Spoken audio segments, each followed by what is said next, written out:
Hey guys, today we're going to talk about the Constitution. I'm going to try to keep this in one video, but the Constitution's a pretty big document, so if I have to spill over into a part two, that's what I'll have to do. So, question number one asked, how's the Constitution organized? What's the topic of each of the first three articles, and why did the framer organize it this way? So that was a 3-point question.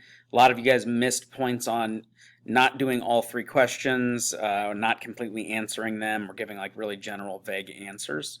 So to start things off, I love using this Interactive Constitution website.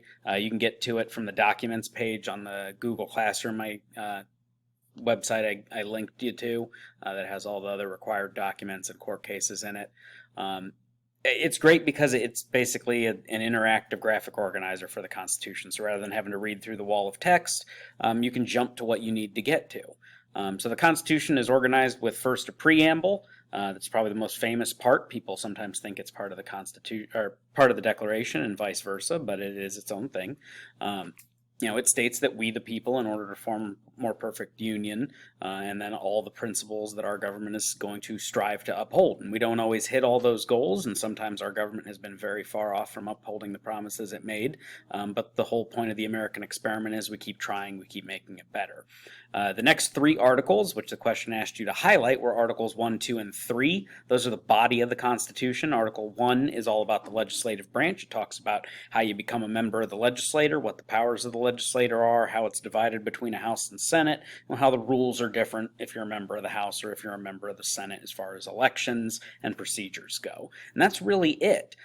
It doesn't say a lot about day-to-day how Congress works or what it's like to be a congressperson, and that's because they assumed the institutions would write their own traditions and procedures for how to work on a day-to-day basis. The Constitution is always just the basic, how does this work, and then they left room to expand from there.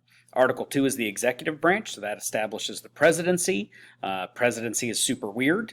No other country on earth had tried to do a presidency because they were afraid presidents would become dictators. And honestly, if you look at the countries that are built like the United States, it's a long list of countries that have devolved into horrific dictatorships, and the United States just happens to be an interesting outlier. Most of the time, if you give an executive as much power as we've given the president, you're more prone to have abuses. So, we've had abusive presidents in the past and from time to time, and presidents are always going to test their limits to try to expand their power and authority, but we haven't reached the point where the whole system has collapsed and devolved into some sort of horrifying dictatorship yet, but hey, there's always time. Article 3 is the judicial branch. That sets up the courts. This is the shortest one. You can really tell that they were getting tired of working on the Constitution in an unair-conditioned room on the hottest summer Philadelphia had had in like a decade. When they get to the judicial branch and they're like, there's a Supreme Court. It doesn't matter how many people are on it. We're going to let Congress figure out all the lower courts. They should wear robes. Okay, all done. They really did kind of leave it very vague in general and gave Congress a lot of authority over the courts and how they're established and expanded. Even the number 9, it's not a magic number. It's just kind of where the court ended up. It doesn't have to be 9. So that's always an interesting and fun little debate that Congress has.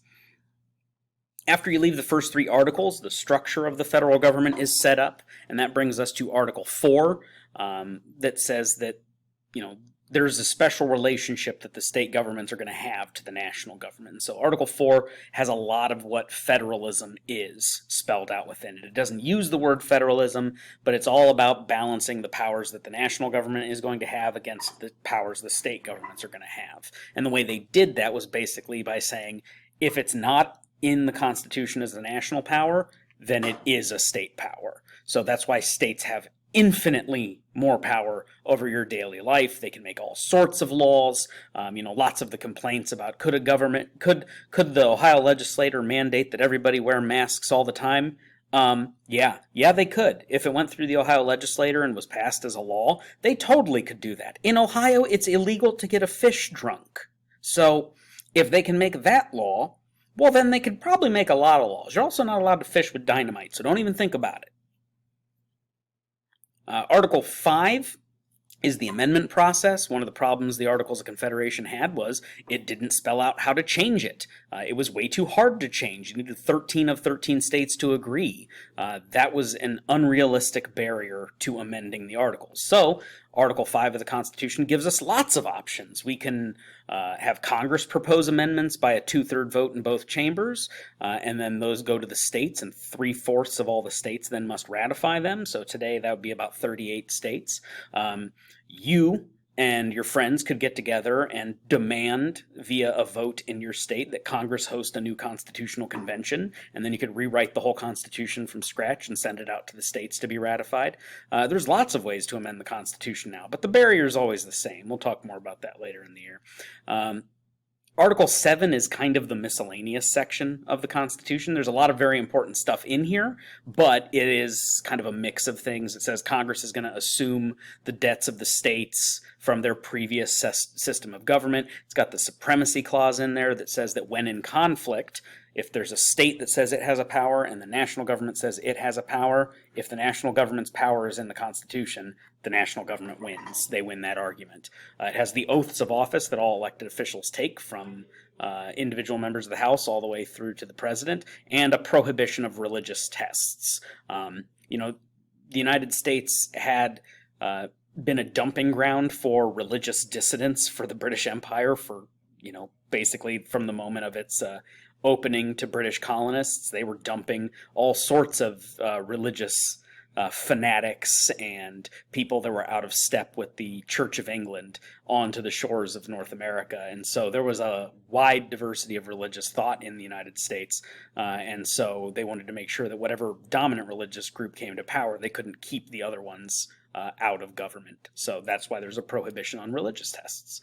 And then Article 7 had the rules for ratification, and then the amendments, which initially the first 10 were approved by the first Congress, and then we've slowly added them as time has gone on to a grand total of 27. But hey, maybe we could add some more. It's always a possibility.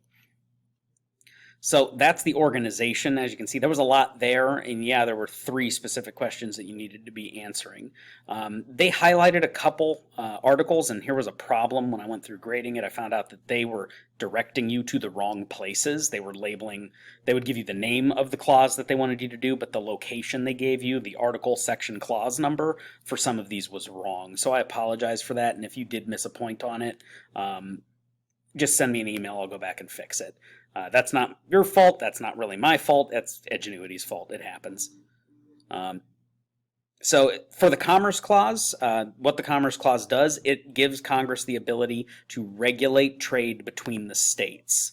And all of this can be found in Section 8 of Article 1, where they list all of the powers that Congress has. The Commerce Clause is very important because without the Commerce Clause, Congress would not be able to make regulations. Trade with other countries was always assumed, but one of the problems in the Articles of Confederation was they didn't give the power to Congress to regulate trade as it moved from state to state. So that's what the Commerce Clause does. It gives Congress that ability to make sure that trade is uniform between all the states and that these states are not punitive with how they use their power. It also regulated trade with Indian tribes. The next one was Article 1, Section 8, Clause 18. That is the necessary and proper clause. It's all the way at the bottom here. And the reason that it's all the way at the bottom is the wording of it specifically says, it shall be necessary to make laws that shall be necessary and proper for carrying into execution the foregoing powers. That's very important. Foregoing means stuff that came before. So all of these powers in Section 8, borrow money, raise an army, run an immigration and naturalization system, coin money, set up post office and post roads. All of this stuff is very general. It says raise an army, but it doesn't say how to raise an army. Well, that's where the necessary and proper clause comes in, because if Congress, citing its need to raise an army, passes a law to start a draft, well then Congress deemed it necessary and proper that you have to register for the draft in order to be eligible for a lot of privileges of citizenship. Only if you're 18 and a man. Ladies, you're free to skip the draft, for now, unless something really bad happens. if we have a new draft, it's probably because something really, really bad happened. The next one this is a mislabel. It said Article 4, Clause 2 is the Supremacy Clause. That's incorrect. The Supremacy Clause is not in Article 4. The Supremacy Clause is in Article 6. So that was a mistake. The Supremacy Clause simply just says, if in conflict, the Constitution is the highest law of the land, and Congress drawing its power from its constitutional list, if they use the necessary and proper clause or the Commerce Clause, and that prompts a conflict with the states, where the states say, hey, I have that power, Congress gets to say, Supremacy Clause, we're drawing our authority from the Constitution, we win. And you see some really interesting fights here. It's actually, legalization of marijuana is probably the most interesting one, because we have states legalizing, recreational or medical marijuana, but the federal government, through the Commerce Clause, has the Supreme Court's backing to say, no, they're not allowed to do that. Now, what's happened is, as evidence has come out that there are more and more uses for marijuana in a medical standpoint, or the cost of prosecuting criminal charges for marijuana possession has become so large that it's actually breaking states' budgets to police marijuana.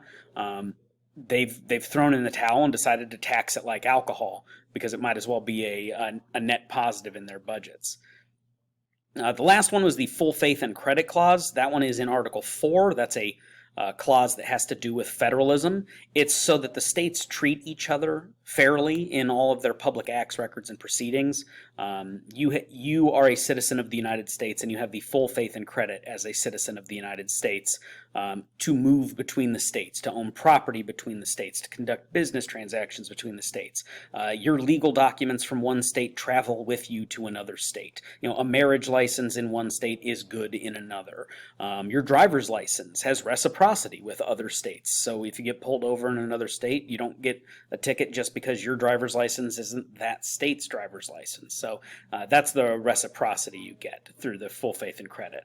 I'm going to switch over. As far as the principles go, guys, collectively was part of the question. So many of you defined collectively, which is great. I'm glad you defined a new word, but it wasn't one of the words that you needed to define for the assignment. The first one you needed to define was popular sovereignty. So popular sovereignty is the power to govern being granted by the people being governed, and the best explanation of that is everywhere in the Constitution it talks about voting. How members of the House of Representatives are elected in Article 1 is a great example of popular sovereignty. The Electoral College in Article 2 is a great example of popular sovereignty. As far as limited government goes, you could have used any myriad of limits placed on the government by the Constitution. Article 4 has a list of what's called the prohibited powers, things that the government is strictly not allowed to do. Suspend your right to a trial, things like that. The Second Amendment, the protection of private firearm use. That's a limit being placed on the government. The First Amendment, all the limits on what Congress can do about speech and religion and press and petitioning and protesting, all of those things are protected. And so that's a limit on the government. As far as the checks and balances go, the first and foremost, the separation of powers is just that there are three branches. So there is the legislative, executive, and judicial branches. That's the separation of powers. The checks and balances are the things that preserve the separation of powers, because without the checks and balances, eventually they would coordinate and could become tyrannical. So the Constitution uses the checks and balances to keep them at odds with each other. Even when the president and Congress are in the same party, they don't get a lot done all the time because the system is built to keep them at odds, to make it seem like they have to be challenging each other for authority, and it works pretty well most of the time. And the last one that you didn't really have to look into because it's not technically in the Constitution is judicial review, and that's the power of the Supreme Court to review court cases. That's not in the Constitution. That comes from a Supreme Court case, Marbury versus Madison, but it does derive from judicial authority. And lastly is federalism. Federalism is the division of power amongst regional governments. So the federal government is elected from the states. It is a representative of the states, and the states themselves are sovereign, and once created cannot be destroyed by the federal government. So each state is its own little independent country, except for the powers that are given to the federal government. I think I did it. 15 minutes.